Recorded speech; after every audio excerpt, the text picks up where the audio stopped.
As the church bells ring out here at the Oratory Church, welcome back to the exhibition of Somme 100. There's a fantastic collection here of memorabilia and facts and figures about the local regiment, the Royal Warwickshire Regiment. But our other local regiment was the South Staffordshires, and I recently met a man who's written a book all about that regiment. His name is Andrew Thornton. So Andrew, part of your book includes part of the diary and an extract and some work that's been written by a man called Sidney Richards, who was from West Bromwich. That's correct, yes. Sidney was in the 5th Battalion South Staffordshire Regiment, but he was in the machine gun section. And in 1916 he was transferred to 137th Brigade Machine Gun Company and became a member of the Machine Gun Corps. And he was actually at a place called Gomercourt on the 1st July 1916 when the opening day of the Somme offensive was launched. The attack at Gomercourt was a complete and utter failure and a disaster for the units that were involved. But Sid was there and he survived the action, and he actually wrote an account of his experiences on the 1st July. And I'm going to just read an extract for you. The bombardment on our side was terrific. It was almost continuous. For 6 whole days, one deafening roar of guns, and at times Germans were hurled bodily out of their trenches by our shells. We worked very hard indeed making preparations. Night after night we went out digging and making gun positions, oft times having to lie in pools of water and mud when the enemy shelled us, turned their machine guns our way, and then wend our way back through trenches full of water and floating trench boards, often stumbling into holes, and with the shells shrieking over our heads. But on we went, knowing it had to be done to achieve our objective in view. At last the final morning rose. We had an early breakfast, making tea in our very small dugouts, well, just a hole big enough for a few to squeeze in, and our rations were composed of hard biscuits, cheese and pickles. What a menu! But we enjoyed it because we were very hungry, and we had a sandwich given to us for the next day. The sun rose majestically in all its glory, and one couldn't help but think how horrible it was that this war should have been on. That was only momentary, and our duty lay before us. I prayed earnestly for strength and guidance to do my duty, and to go forward and follow my officers wherever he went. The time arrived for the smoke bombs to be sent over, and it was like a dense fog, and we were firing our guns at full speed. We sent thousands of bullets onto a certain point, and then we had to move to another part of the line after getting the water out of the barrel, which was boiling. We then put in cold water to cool it and to make it better for carrying. Up it goes on my shoulder, and no light weight, about 68 pounds. In addition to that, I was wearing or carrying box respirator, smoke helmet, bombs, haversack, water bottle and ammunition attached to my equipment, spare parts wallet. They were whiz-banging the trench all the way, and I thought several times that I should have been killed. But my one thought was getting to this certain point, and with the help of God, I reached it in safety. Perspiration was streaming down my face, and my oil sheet was quite wet. I'd forgotten to mention that I was carrying that also, and some sandbags.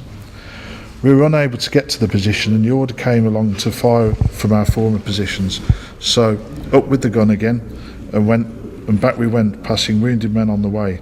Our officer was absolutely splendid and kept so cool and collected all through. I could have done anything and gone anywhere with him. We moved the gun again and fired from the parapet, and didn't we just rip them over? We took some trenches, but the men were only able to hold them on the right. The sergeant and I were at the gun all day and didn't leave it until midnight, and then when we arrived at our dugout, it had been blown in by a huge shell. I thank God with all my heart that we were out at the time. It's a pretty unique record, I would have thought. Yes, it was sent to me by Sid Richards' son Bob Richards 17 years ago, and it was first published in the Trinity Church Parish Magazine in West Bromwich, shortly after the fighting at Gomercourt. And it was read out at the commemorative service on the eve of the first day of the Somme, at Westminster Abbey which was held on the evening of 30th of June. Oh, right, and you were there? I was there, yes. So it must have been a fantastic occasion. It certainly was, yes. It's not very often you get invited to Westminster Abbey to something attended by the Queen and the Duke of Edinburgh. And it's quite good to hear the words of a local man being read out. Absolutely, that's the most important thing. Somebody's words and experiences being read out that don't usually get sort of widely publicised. Yes, it's certainly, and I was pleased that Sid Richards' family and his words were able to be read out at such an important occasion. That's fantastic that a local person as well had such an important role to play in that service at Westminster Abbey.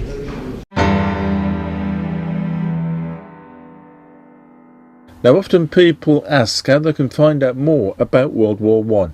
Well, an organisation exists which aims to further interest in the period of 1914-1918.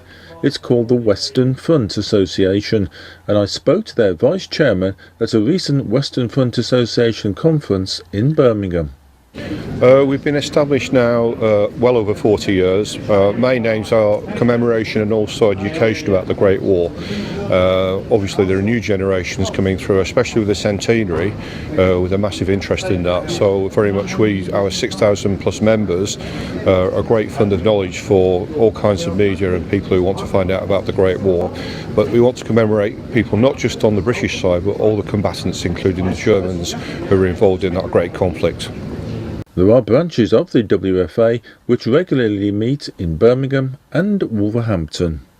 And the Wolverhampton branch will be holding a summer conference at the Molyneux on the 16th of July. The Footballers Battalion and Wolverhampton's contribution to the war are on the agenda.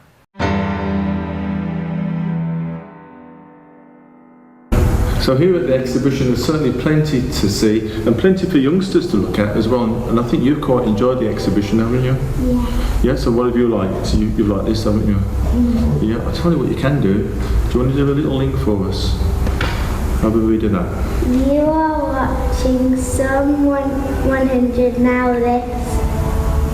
Now it's a sad fact that in the whole of England and Wales there are only about 50 towns or villages where all the inhabitants of the settlement survived the war.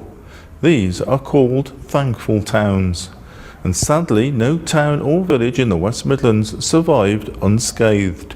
And everywhere you go you see memorials containing names of people who gave their lives to save the country.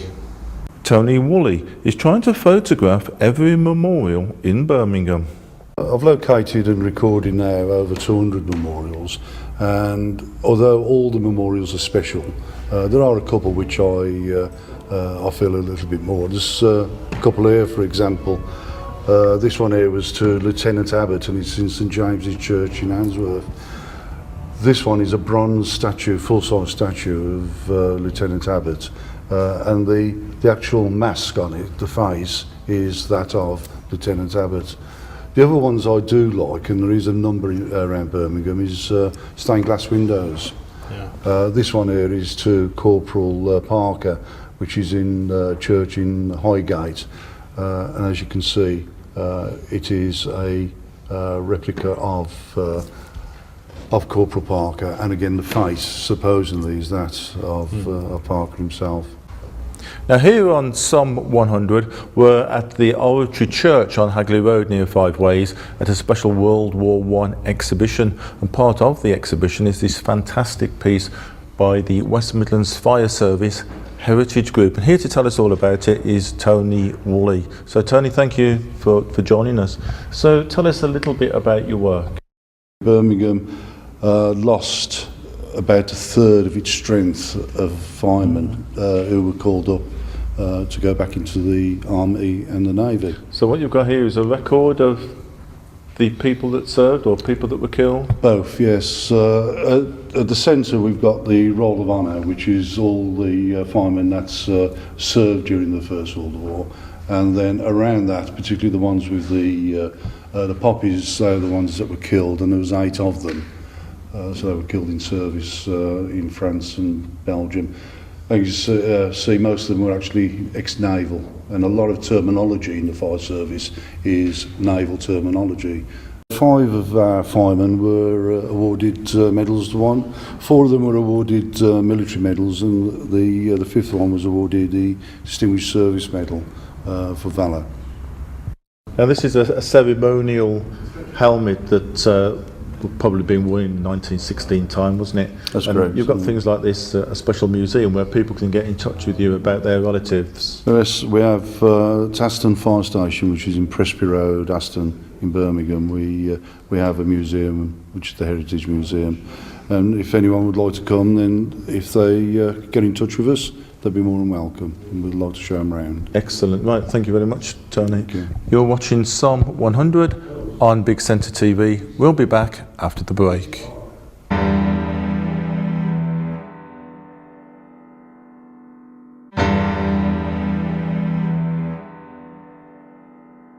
And the exhibition here, as you can see, has got all sorts of memorabilia and artefacts, and some of these look as though they've been dug up. As indeed do some of these, Dave.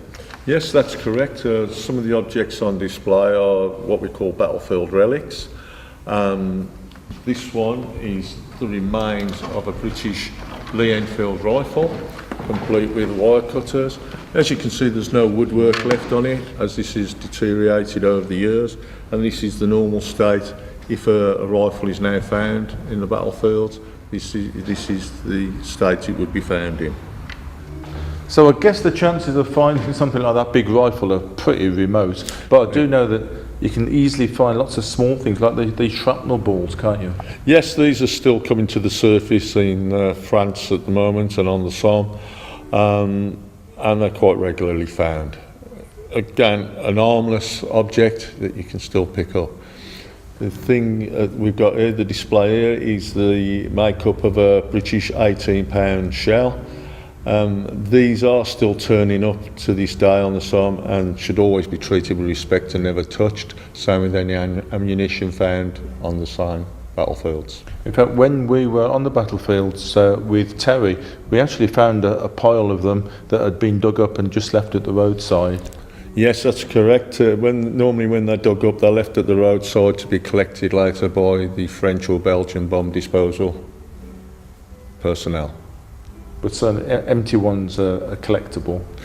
Again, it's something you must be very careful of, whatever you touch on the Somme, and it's always recommended you don't touch anything. Again, objects like this are okay, but anything of size or doesn't look safe, it's best to be left well alone. On the Somme, one well-known character is called Dominic, and he runs Tommy's Cafe and Museum, which is crammed with artefacts. As we discovered, much of it was made in the West Midlands. Many sort of things, like that. And this is from Birmingham. Yes. This is W.T. French of Ladywood in Birmingham. So what would that have been of? I think for spray, some things for spray. This is some woodworks. They just phoned me last Monday, and they said we found many helmets mixed all together, British and German. But many things. This is farmer woodworks. Actually, they're digging everywhere for new cable for internet, and you just follow the work. And they must find things everywhere. So next time your street is dug up, why not have a look in the hole? You never know what you might find. The chances are you won't find anything like this.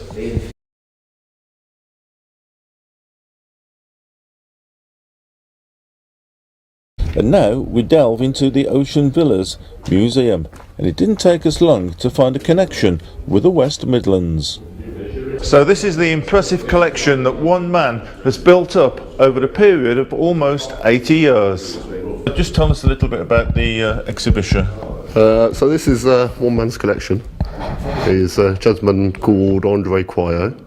So he's a local man? He's a local man that comes from us, and he's collected all his life. He's 85 now, so this is his passion. So why did you want to buy it? Mainly to save it, so it didn't get split up, so it could stay in one place and whole, really. So Good. So people that stay at Ocean Villas, they've got the opportunity to come across and get out of there? yes, yeah. So this is a British mortar, very commonly used by the Allies. They weren't very efficient, to be honest. Not very accurate. And it's not difficult to find things that were made in Birmingham. For instance, these wire cutters were made at Pew's, a factory on Tilton Road, right next door to the Blues Ground. This is Terry once again with something that's made in Birmingham. Yes, the BSA plant at Smallheath. That's the only place that was made. So these are called Lewis guns. The Lewis machine gun, yeah. So whereabouts in Birmingham were these made? Oh, Smallheath, at the BSA plant, yeah. BSA, yeah. Yeah. So these were made before the war, but then production increased dramatically, didn't it? Pre-war, there was about 50 of these a week, but once the war started, it went up. The maximum output was about 2,000 a week of these. And a lot of these would have been made by women workers as well, wouldn't they? Because the men would have gone off to fight. Yeah, women's munition workers, yeah. The pannier that you can see down there held 47 rounds of ammunition, and the actual housing for the bullets, the pannier, were outsourced, and a lot of small Birmingham firms made them for the BSA. One particular firm that made them was Rudge Bicycle Works in Tysley. A lot of the jewellery firms in Birmingham turned over to making small little articles in fuses and clips and etc. These pistols were made by the famous Birmingham firm of Webley and Scott Limited. And another household name was that of Joseph Lucas, a major employer, people in Birmingham. It's like a traffic light. Okay. So you put that in. These are not. That's it. It's only different ones. I don't know whether it's different lenses for the different levels of sunshine, but these are what I'm after at the moment, because the one I've got. And what would be in there? Through there. So is that candle or electric? No, electric. What you would have in there? See where the pins are there. Yes. There's like an holder for a lamp to go in. Okay. So and it just goes in like a torch lamp. It's a special lamp. Isn't it fantastic to find that the people of Birmingham made such a contribution to the war effort?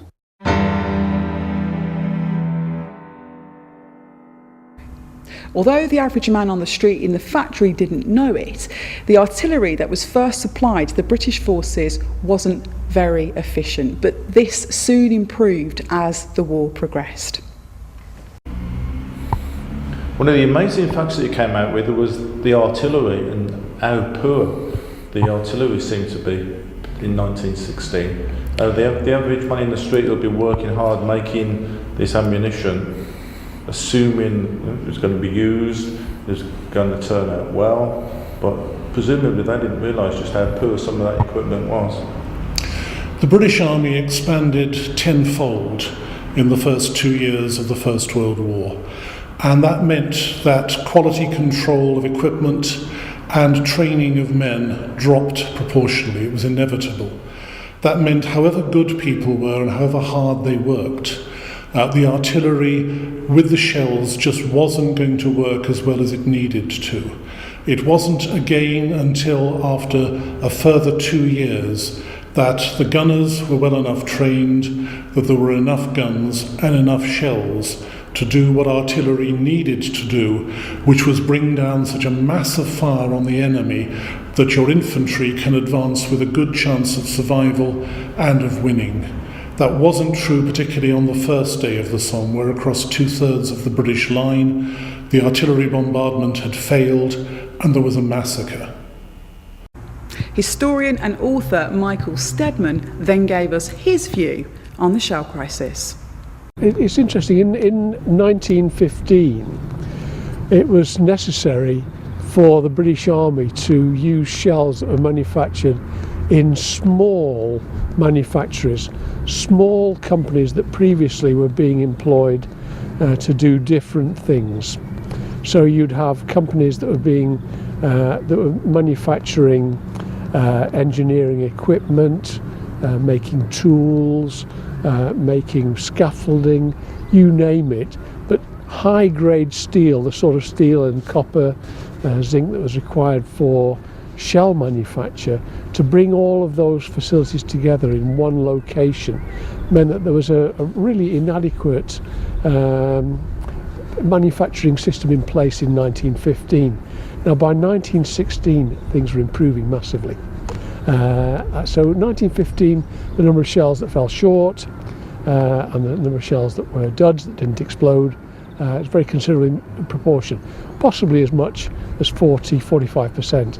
But of course, if you have a situation where you're firing 30,000 shells over 2 or 3 days, that means 18,000 are exploding, and it's still a monumental quantity of munitions being fired into a particular location. So the shell crisis in 1915 was really to do with poor manufacturing, limited scale manufacturing, and the unfamiliarity that many manufacturers had in producing the sort of fine tolerances that were required to produce accurate shells.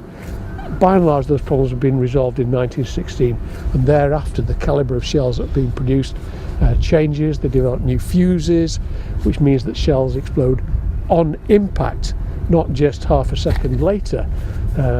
What's called the Grace fuse is developed, which means that even if it hits a strand of barbed wire, it will detonate at that particular point instantly. So you do get improvements, and by 1917 and through into 1918 the number of shells that exploded and detonated accurately had risen well above the 90% levels.